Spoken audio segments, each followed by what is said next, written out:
नमो ओम विष्णुपादाय कृष्णपृष्ठाय भूतले श्रीमते भक्ति वेदांता स्वामिनिति नामिने। हरे कृष्ण कृष्ण कृष्ण हरे हरे, हरे राम राम राम हरे हरे। श्रील ऐसी भक्ति वेदांत स्वामी प्रभुपाद की जय। आचार्य महात्मा गांधी जी की जय। भगवद गीता 2020 में आपका स्वागत है। आज की श्लोक संख्या 14 चैप्टर यानी 14वें अध्याय का 10वां श्लोक है। पुनर्गठन कर लेते हैं 9वें श्लोक की। सत्वं सुखे संजयति रजः कर्मणि भारत, ज्ञानमावृत्य तु तमः प्रमादे संजयत्युत। सत्व गुण का जब प्रभाव मनुष्य के जीवन में बढ़ता है तब वह सुख के प्रति आकर्षित होता है। सुख से उसकी आसक्ति भी बढ़ती है। आकर्षण और आसक्ति, पहले आकर्षण और फिर आसक्ति दोनों बढ़ते हैं। स्वामी रामसुखदास जी ने बहुत बढ़िया बताया। वैसे तो देखिए, छठे श्लोक में भगवान बोलते हैं तत्र सत्वम निर्मलत्वात् प्रकाशकम अनामयम सुख संगेन बदनाति ज्ञान संगेन चानग। सुख और ज्ञान दोनों के संग से बांधता है, ऐसा उस श्लोक में भगवान ने कहा था। किंतु यहाँ पर भगवान ने केवल सुख को चुना और स्वामी रामसुखदास जी ने बड़ी सुंदरता से इसका बताया कि ज्ञान भी अंत में सुख ही प्रदान करता है। जब मनुष्य को ज्ञान हो जाता है तो यह अवस्था कि मुझे ज्ञान है, यह अपने आप में सुख प्रदान करने वाली बन जाती है। ज्ञान को निर्मलता से यदि धारण नहीं किया और सत्वगुण में ही रह गए तब वही ज्ञान सुख से बांधने वाला हो जाता है। इसलिए अंत में ज्ञान भी सुख ही देने वाला है, ऐसा स्वामी रामसुखदास जी ने कहा। वैसे ज्ञान सुख के प्रति भी बांध सकता है और ज्ञान मुक्त भी कर सकता है। हम ज्ञान को किस प्रकार अपने जीवन में अपनाते हैं, अपने व्यवहार में, उस पर निर्भर करेगा कि वह ज्ञान हमें सुख से बांधेगा या वह ज्ञान हमें मुक्त करेगा। और यह तो सभी के ऊपर लागू पड़ता है। हम जीवन में वस्तु, परिस्थिति, पदार्थ, सामग्री, संबंध, इन सब को किस प्रकार इनको निभाते हैं, इनको स्वीकार करते हैं, इनको अपना आश्रय बनाते हैं, उसी पर यह निर्भर करेगा कि वे हमें बांधेंगे या हम उससे अपने आप को मुक्त कर पाएंगे। रजोगुण है वह कर्म में प्रवृत्त करता है। रजोगुण में हमें राग होता है। रजो रागात्मकम विद्धि तृष्णा संग समुद्भवम। हमारे भीतर तृष्णा बढ़ती है प्राप्त करने की, भोगने की और संतुष्ट होने की। भोग करके, ऐसे ही नहीं, भोग करके संतुष्ट होने की तृष्णा बढ़ती है। तन्नि बदनाति कौन्तेय कर्म संगेन देहिनम। जब भोगने की इच्छा होती है तो भोगा तो तभी जा सकता है जब हम पहले उसे प्राप्त करें।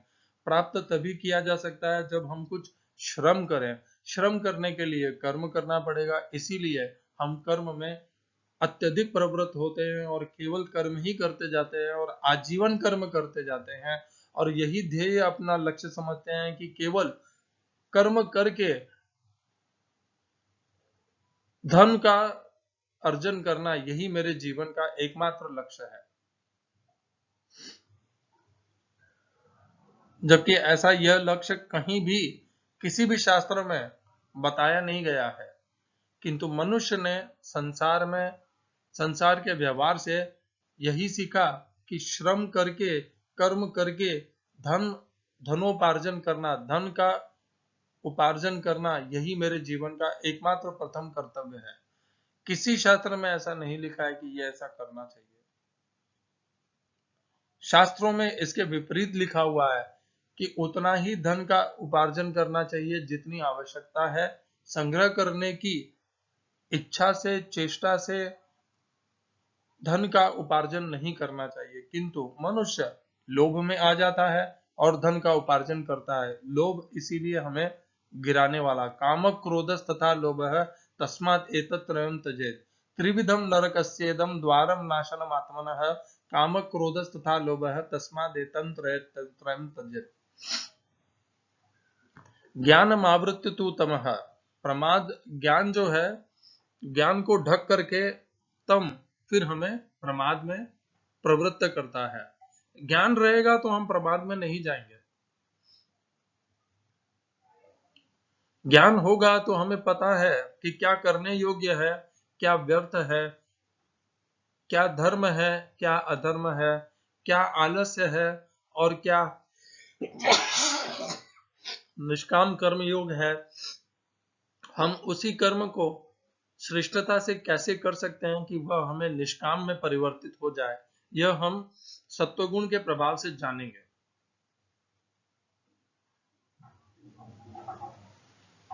किंतु यदि वही ज्ञान ढका हुआ है, सत्वगुण में नहीं है हम, अर्थात ज्ञान ढका हुआ है, ज्ञान प्रकाशित करने वाला नहीं है, ढक गया है। जब ढक गया है ज्ञान तो वह प्रकाशित कैसे करेगा? प्रकाशित तो वह तभी कर सकता है जब ज्ञान ढका हुआ नहीं हो और प्रकाशमान हो। सत्वम सुखे संजयते, तो ज्ञान ढका होने से हमें समझ में नहीं आता है फिर कि क्या करने योग्य है और क्या नहीं, तो हम प्रमाद में ही उलझ जाते हैं। प्रमाद अर्थात एक मूर्खता की सीमा तक मनोरंजन की प्राप्ति की इच्छा। संपूर्ण जीवन मनोरंजन, सुख और आनंद की अभिलाषा, तृष्णा, संतुष्टि और पुनः तृष्णा, इस कुचक्र में प्रमाद। इन तीनों गुणों का मुख्य प्रभाव यहां पर बता दिया है भगवान ने, ये कैसे मनुष्य को प्रभावित करते हैं।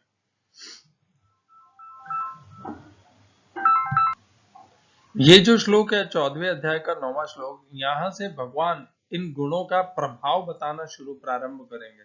पहले भगवान ने ये बता दिया सत्वगुण क्या है, रजोगुण क्या है, तमोगुण क्या है और उनका प्रभाव भी बताया था। अब भगवान उनकी कार्य पद्धति बता रहे हैं 14वें अध्याय के 9वें श्लोक से। यहां से पद्धति बताना प्रारंभ करेंगे। आज जिस हम श्लोक की चर्चा करेंगे उसमें पद्धति है, कार्य पद्धति है। तो भगवान कहते हैं 10वें श्लोक में, रजस तमश्चास्मि भूयः सत्वं भवति भारत, रजस सत्वं तमश्चैव सत्वं रजस्तथा तमस सत्वं रजस्तथा। हिंदी अनुवाद गीता यथारूप श्रील प्रभुपाद। हे भरत पुत्र, कभी कभी सतोगुण,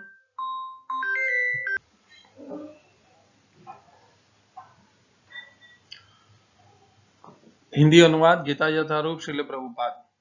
हे भरत पुत्र, कभी कभी सतोगुण रजोगुण तथा तमोगुण को परास्त करके प्रधान बन जाता है, तो कभी कभी सतोगुण रजोगुण सतोगुण तथा तमोगुणों को रजोगुण सतो तथा तमोगुण को परास्त कर देता है, और कभी ऐसा होता है कि तमोगुण सतो तथा रजोगुणों को परास्त कर देता है। इस प्रकार श्रेष्ठता के लिए निरंतर स्पर्धा चलती रहती है।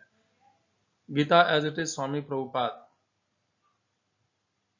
English translation. Sometimes the mode of passion becomes prominent, defeating the modes of goodness, O son of Bharat, and sometimes the mode of goodness defeats passion, and other times the mode of ignorance defeats goodness and passion. In this way, there is always a constant fight for supremacy.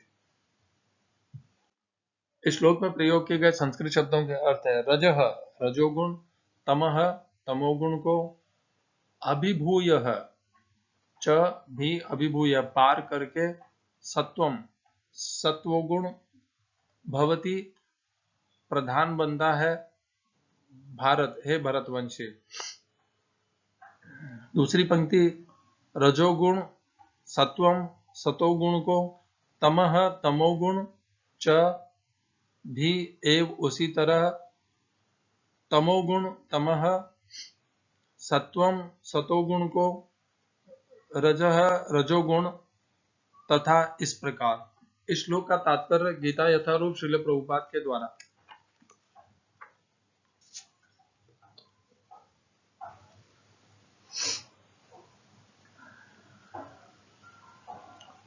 जब रजोगुण प्रदान होता है तो सतो तथा तमोगुण परास्त रहते हैं। जब सतोगुण प्रदान होता है तो रजो तथा तमोगुण परास्त हो जाते हैं। जब तमोगुण प्रधान होता है तो रजो तथा सतोगुण परास्त हो जाते हैं। यह प्रतियोगिता निरंतर चलती रहती है। अतएव श्री कृष्ण भावनामृत में अतः जो कृष्ण भावनामृत में वास्तव में उन्नति करने का इच्छुक है, उसे इन तीनों गुणों को लांघना पड़ता है। प्रकृति के किसी एक गुण की प्रधानता मनुष्य के आचरण में, उसके कार्यकलापों में, उसके खान पान आदि में प्रकट होती रहती है। इन सब की व्याख्या अगले अध्यायों में की जाएगी, लेकिन यदि कोई चाहे तो वह अभ्यास द्वारा सतोगुण विकसित कर सकता है और इस प्रकार रजो तथा तमो गुणों को परास्त कर सकता है। इस प्रकार से रजोगुण विकसित करके तमो तथा सतोगुण को परास्त कर सकता है, अथवा कोई चाहे तो वह तमोगुण को विकसित करके रजो तथा सतोगुण को परास्त कर सकता है। यद्यपि प्रकृति के ये तीन गुण होते हैं, किंतु यदि कोई संकल्प कर ले तो उसे सतोगुण का आशीर्वाद तो मिल ही सकता है और वह इसे लांघ कर शुद्ध सतोगुण में स्थित हो सकता है, जिसे वासुदेव अवस्था कहते हैं, जिसमें वह ईश्वर के विज्ञान को समझ सकता है। विशिष्ट कार्यों को देखकर ही समझा जा सकता है कि कौन व्यक्ति किस गुण में स्थित है। ओम अज्ञानतिमिरन्धस्य ज्ञानञ्जनशलाकया चक्षुरुन्मीलितं येन तस्मै श्रीगुरुवे नमः। एकं शास्त्रं देवकीपुत्र गीतम् एको देवो देवकीपुत्र एव एको मन्त्रस्तस्य नामानि यानि कर्मापेकं तस्य देवस्य सेवा। हरे कृष्णा गोविंदा। पिछले श्लोक में भगवान ने यह बताया था, सत्वं सुखे संजयति रजः कर्मणि भारत ज्ञानमावृत्य तु तमः प्रमादे संजयत्युत। इस श्लोक में भगवान इन तीनों गुणों की कार्य पद्धति या कार्य प्रणाली को बता देते हैं हमें। पिछले श्लोकों में हमने ये तो जान लिया था कि तीन गुण प्रकृति से उत्पन्न होते हैं। उत्पन्न हो करके ये तीनों गुण मनुष्य को देह से, आत्मा को, देही को देह से बांधते हैं, यह भी हमने जान लिया। इन तीनों गुणों का किस प्रकार भिन्न भिन्न प्रभाव होता है, यह भी हमने जान लिया। अब भगवान क्या कह रहे हैं? भगवान ये बहुत स्पष्ट कर दे रहे हैं कि ऐसा नहीं है कि ये तीनों गुण सदैव एक से बने रहते हैं। ये गुण सदैव एक से नहीं बने रहते हैं। ये गुण परिवर्तित होते रहते हैं। कभी कोई प्रधानता में होता है तो कभी दूसरा गुण प्रधानता में होता है। जिस प्रकार हमारी, देखिए, जो ज्योतिष में विश्वास करते हैं वे जानते हैं कि ग्रहों की दशा बदलती रहती है और ग्रह हमारे स्वभाव पर अपना प्रभाव डालते हैं। जैसा ग्रह होता है उस प्रकार कहते हैं हमारा स्वभाव बनता है। मैं ये नहीं कहना चाह रहा कि आप ज्योतिष विद्या में विश्वास करें, श्रद्धा करें और उसका अनुगमन करें, यह मेरी प्रस्तुति नहीं है। मैं केवल इस बात की तरफ आपका ध्यान लाना चाहता हूं कि मनुष्य का स्वभाव ग्रहों की दिशा से भी परिवर्तन होता है, ऐसा ज्योतिष शास्त्र में माना जाता है। तो वहां पर भी एक साधन बताया है कि मनुष्य का स्वभाव परिवर्तित होता रहता है और वह स्थिर नहीं रहता है। या वहां पर भी इसे स्वीकार किया गया है कि मनुष्य का स्वभाव एक सा ही पूरे जीवन में स्थिर नहीं रहता है।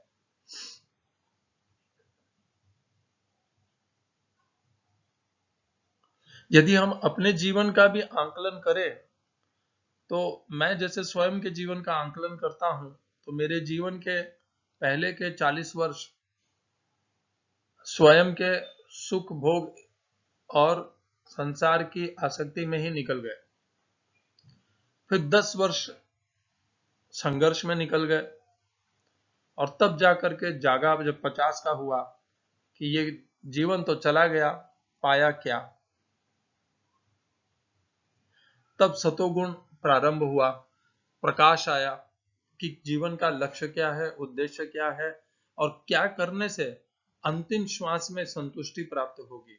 और उसी में से ये लक्ष्य आया कि यदि भगवत गीता को समझ लिया और जितना समझा है भगवान की कृपा से उसे अन्य मनुष्यों को बता दिया तो वह अपने आप में बहुत बड़ी संतुष्टि देगी अंतिम श्वास के समय।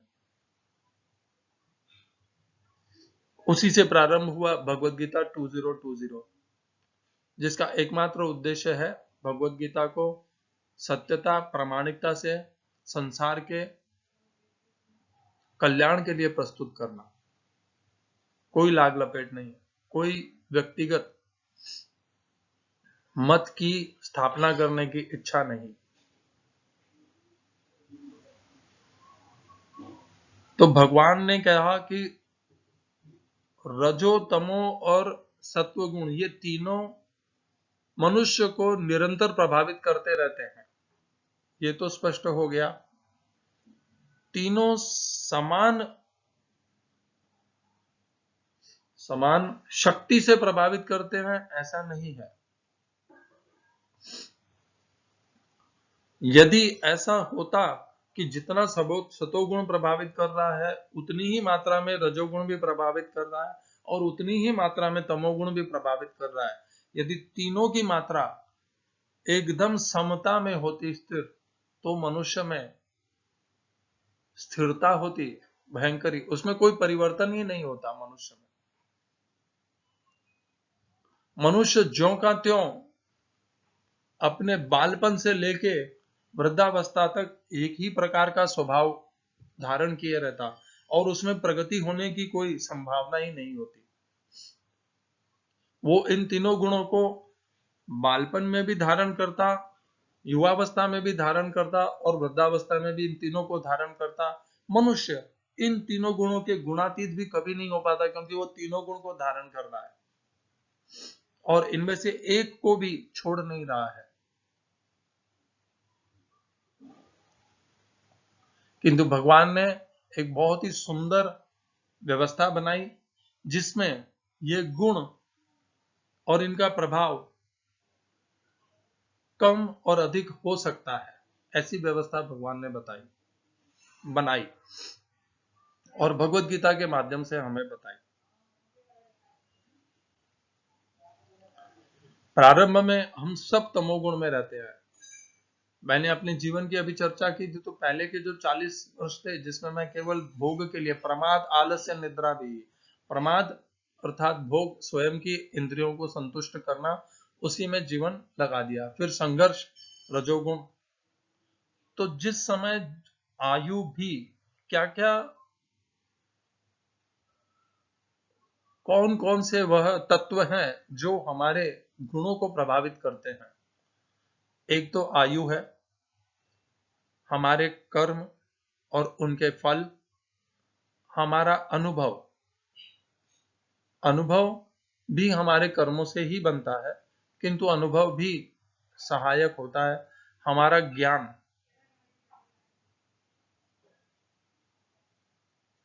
ये विशेष करके ये जो हैं हमारे ऊपर प्रभावित करते हैं कि हम किस प्रकार से हमारा स्वभाव बनता है और स्वभाव से हम गुणों को धारण करते हैं।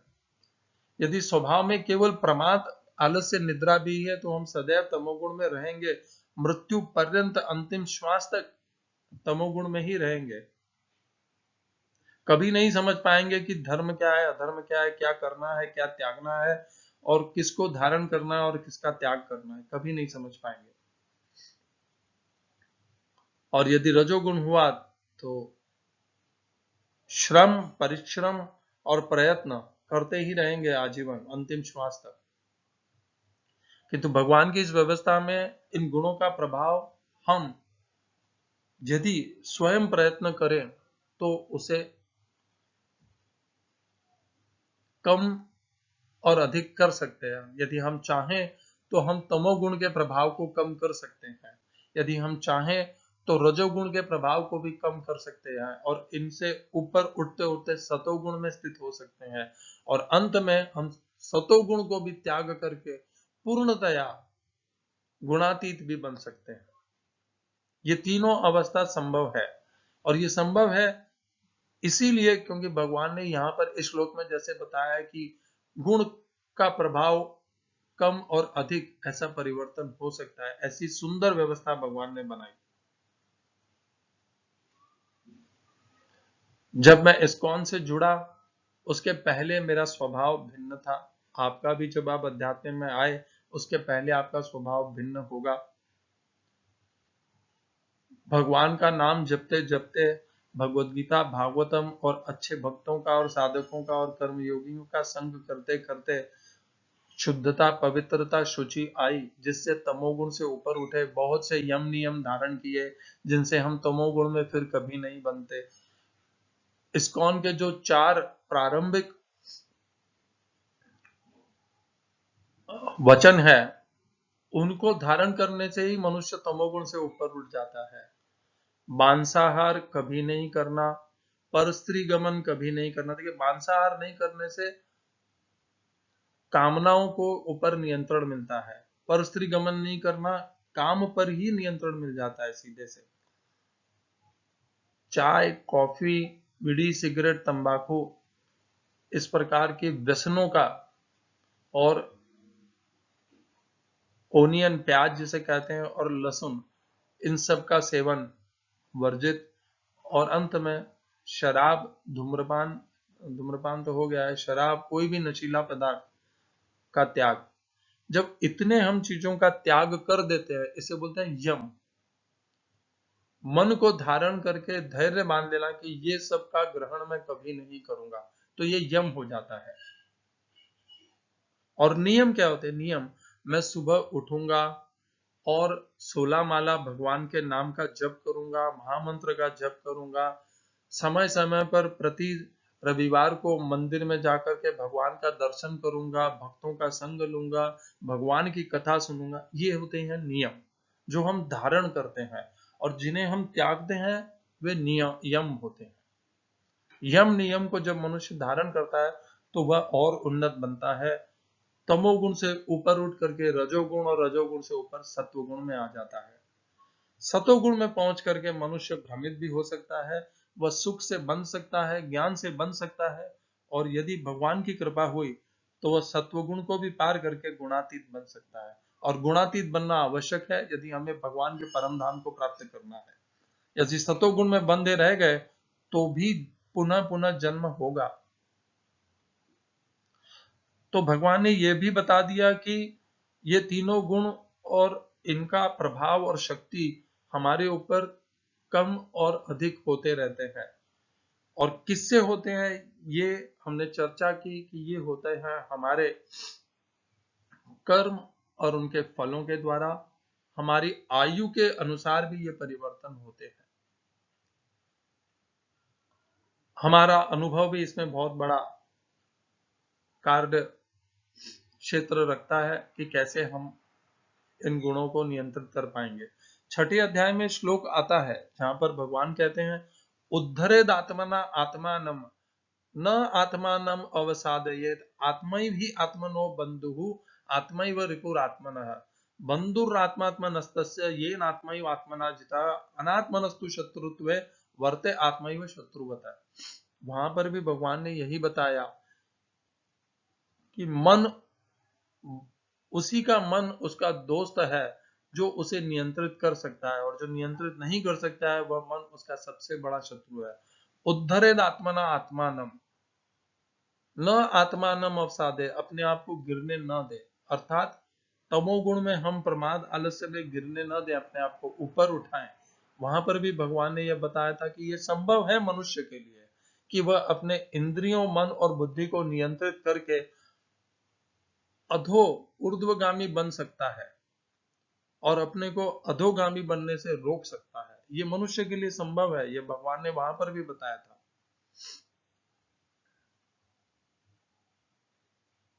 और जो मनुष्य इस प्रकार करता है वह तो स्वयं का मित्र होता है, और जो अपना उद्धार करना, कल्याण करने के लिए और ऊर्ध्वगामी बनने के लिए प्रयत्नशील नहीं होता, वह मनुष्य स्वयं का सबसे बड़ा शत्रु होता है। उसे बाहर से किसी शत्रु की आवश्यकता नहीं है, वह स्वयं ही अपना सबसे बड़ा शत्रु है।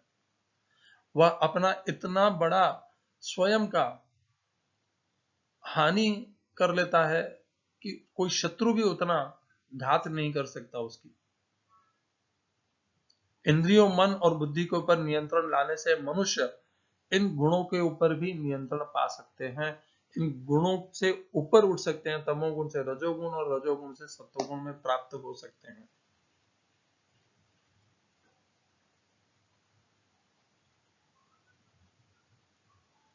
प्रारंभ में तमोगुण विशाल मात्रा में रहता है। आप समझ लीजिए कि 75% तमोगुण रहता है और बाकी का 25% या समझ लीजिए 24% रजोगुण रहता है और 1% सतोगुण रहता है। जैसे जैसे हमारे कर्म शुद्ध होते हैं, पवित्र होते हैं, कर्मफल की प्राप्ति होती है, पुण्य कर्मों की प्राप्ति होती है, हम तमोगुण हमारा कम होता जाता है, रजोगुण बढ़ता है। ये तमोगुण 75 से 40 पे आ जाता है, रजोगुण 24% से बढ़ के 50% पे आ जाता है और सतोगुण भी बढ़ जाता है 1% से लेकर 10% पे आ जाता है। और जब हम विकसित करते हैं, यम नियमों को धारण करते हैं, स्वयं को ऊर्ध्वगामी बनाते हैं, प्रयत्नशील होते हैं, इस्कॉन के नियमों का अनुगमन करते हैं, पूर्णतया सत्यता से अपने जीवन का व्यापन करते हैं, तो हम तमोगुण और दब करके 10% हो जाता है, 10%। रजोगुण भी कम होकर के 30% पे आ जाता है और अधिकांश हिस्सा सतोगुण का उभर जाता है। तब हम कह सकते हैं कि सब कुछ प्रकाशमान हो, प्रकाशित होने लग जाता है, क्या करने योग्य है, क्या त्यागने योग्य है, क्या धर्म है, क्या अधर्म है। ये सब हम निरंतर सोचने लगते हैं कि मैं ये नहीं कर सकता, ये कर सकता हूँ, ये करना तो दुष्कर्म है, ये करना पाप कर्म है। ये सतोगुण व्यक्ति की बुद्धि की और उसे पहचान होने लग जाती है कि क्या कर्म है, क्या विकर्म है। कर्मणो यदि बोद्धव्यम बोद्धव्यम च विकर्मण अकर्मणश्च बोद्धव्यम गहना कर्मणो गति ही। कर्म की गति अत्यंत कठिन है समझ पाना, किंतु सत्वगुण में जो मनुष्य स्थित हो जाता है वह कर्म की गति को पहचानने लग जाता है। रजोगुण और तमोगुण में स्थित मनुष्य के लिए यह संभव नहीं है कि वह कर्म की गति को पहचान सके। थोड़ी मात्रा में रजोगुणी समझ सकता है कर्म की गति को, किंतु कर्म की पूर्ण गति या पूर्ण नहीं कहे तो बहुकांश गति को समझने के लिए सत्वगुण की आवश्यकता है।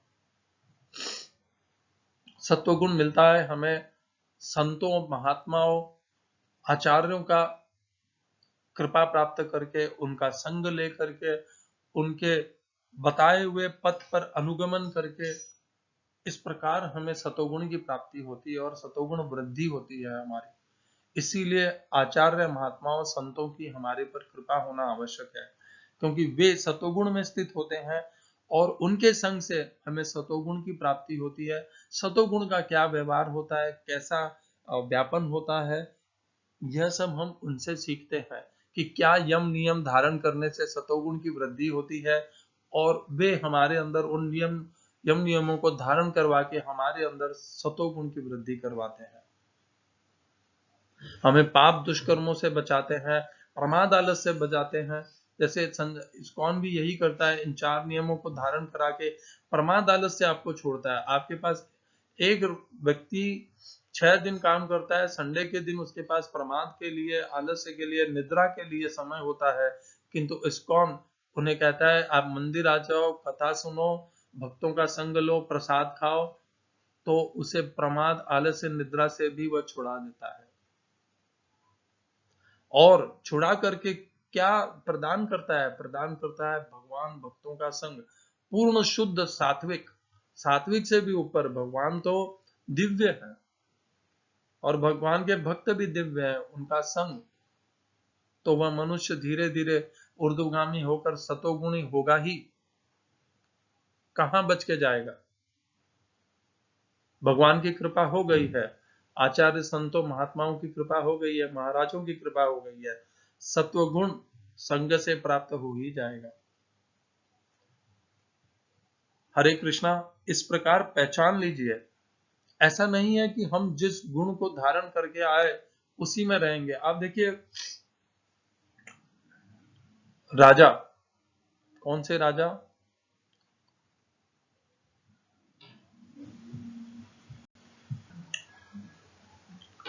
विश्वामित्र पहले राजा थे, रजोगुण में स्थित थे।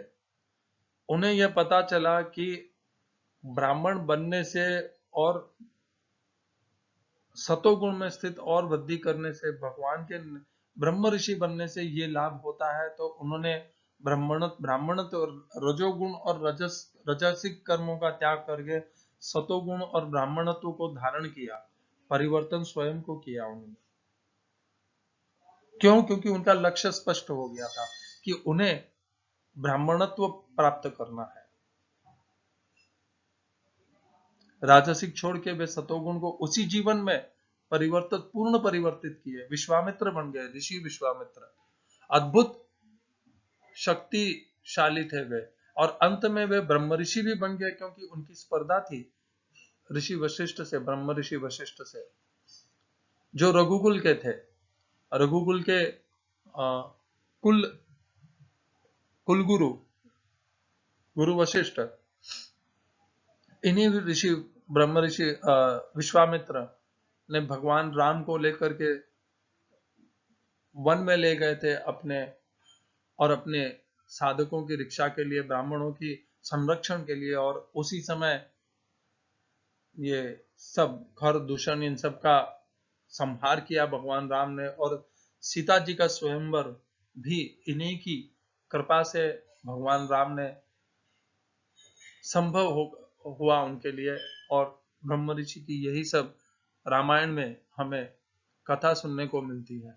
परिवर्तन, राजा से विश्वामित्र और ऋषि से ब्रह्म ऋषि, एक ही जीवन में हम भी कर सकते हैं। हमारे अनेकों महाराजों ने इस्कॉन में किया ही है। स्वयं हमारे शिक्षा गुरु राधिका कनाई पहले एक साधारण मनुष्य थे, जिनका कुछ अता पता ठिकाना नहीं था, ना कोई व्यवसाय था, ना रोजगार था, कुछ नहीं था। और वहां से कृपा हुई, उन्हें सीधा इस्कॉन का संग मिला।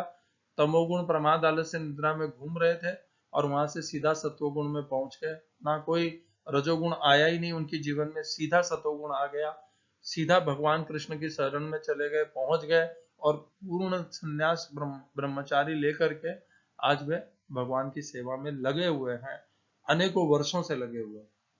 तो तमोगुण से सीधा जंप, जिसे कहते हैं उड़ान लेकर के सीधा सत्वगुण, और अब तो सत्वगुण से भी पार होकर के दिव्य अवस्था में है, भगवान कृष्ण की दिव्य सेवा में है। इन सब से प्रेरणा लीजिए, अपना उत्थान कीजिए, ऊर्ध्वगामी बनिए, तमो रजोगुण को त्याग करके कम से कम सतोगुण में स्थित होइए, और उसे भी लांग करके गुणातीत बनिए। हरे कृष्णा। श्रील ऐसी भक्ति वेदांत स्वामी प्रभुपाद की जय। आचार्य महात्मा गांधी जी की जय।